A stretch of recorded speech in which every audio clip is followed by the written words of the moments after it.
In this video, I'll show you how to hide your Facebook friends list from others in just a few simple steps.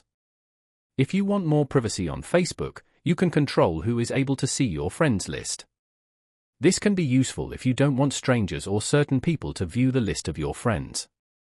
First, open the Facebook app and tap on the three horizontal lines in the top corner. Scroll down and tap on Settings and Privacy, then tap on Settings. After that, scroll until you find the Audience and Visibility section. Now tap on How People Find and Contact You.